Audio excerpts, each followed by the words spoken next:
शिकू मराठी आनंदाने इयत्ता दुसरी या धड्यातला या पुस्तकातला आपण आता पहिली कविता बघणार आहोत भाग 1 मधून।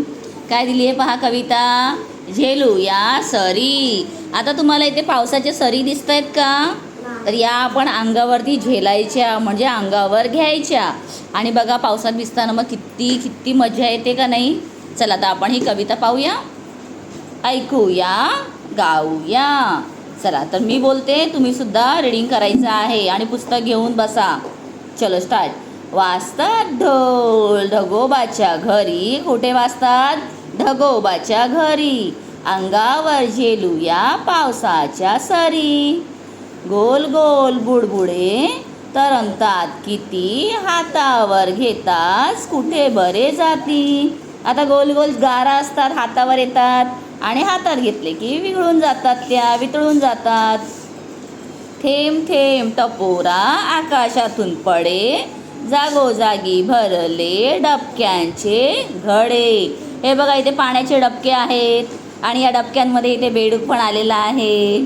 झुळझुळ नदीचे वाहते पाणी, पावसात भिजू आणि गाऊ त्याची गाणी।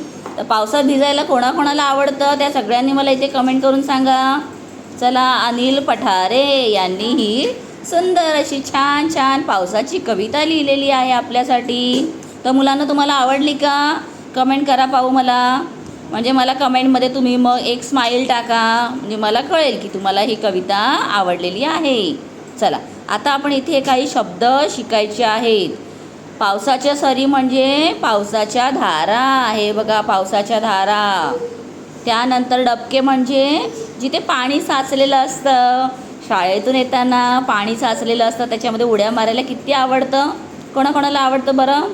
चला साचलेल्या, इथे बघा ह्या सगळ्यांना आवडतं। अरे बापरे एवढं आवडतं, तुला पण आवडतं? ओके बघा माझ्या मुलांना तर आवडतं आहे, तुम्हाला पण आवडत असेल तर मला एक स्माईल द्या इथे कमेंटमध्ये। साचलेल्या पाण्याने भरलेला खड्डा। ओके, तर अशा प्रकारे सुंदर सुंदर कविता झालेली आहे। तुम्हाला आवडली का? चला आणि आता पाऊस सुरू झाला आहे का तुमच्या इथे?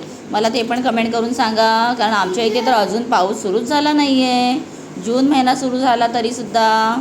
चला मुलांना तर भेटूया आपण आता मी नेक्स्ट व्हिडिओमध्ये तुम्हाला पुढचा धडा जो आहे आठवडी बाजार तो शिकवणार आहे। तर सबस्क्राईब करून ठेवा। Bye bye, take care.